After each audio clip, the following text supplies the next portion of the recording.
As it turned out, there were no such dramas.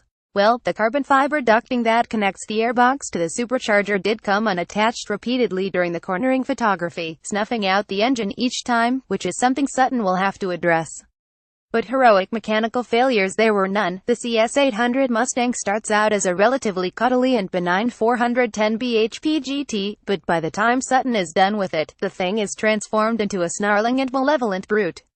A staged Whipple supercharger, larger throttle bodies and high-flow fuel injectors bump power output to a faintly absurd 825 bhp.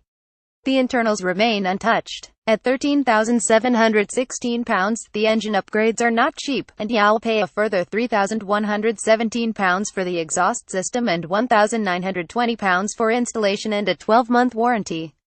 The adjustable KW coil lovers, meanwhile, cost 2,928 pounds and the 20-inch wheels are 3,120 pounds. This demonstrator ticks every single box on the options list, including a truckload of carbon fiber styling parts, which means the total cost is just about as ludicrous as the power figure 101,735 pounds, including the donor car. Some of the carbon fiber bits and pieces look the part, such as the 3,270 pounds bonnet, but the rear quarter window louvers and faux side intakes are questionable. You can at least pick and choose the styling parts you want, as you can for all the upgrades. In this specification, the cs800 has massive visual presence.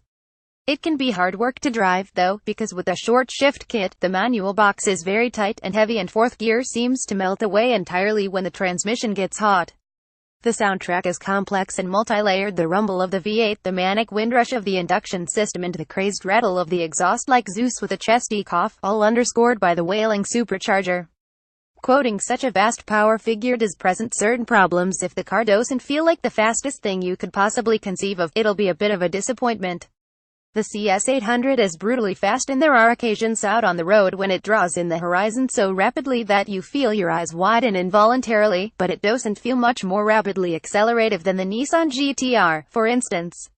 The linear power delivery means the engine doesn't quite have the punch of a heavily turbocharged motor, while the gear ratios are long enough to span Cheddar Gorge.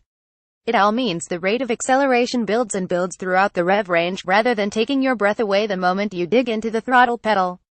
Somewhat surprisingly, though, the cs800 actually finds good traction, even in second gear, thanks in part to those long ratios.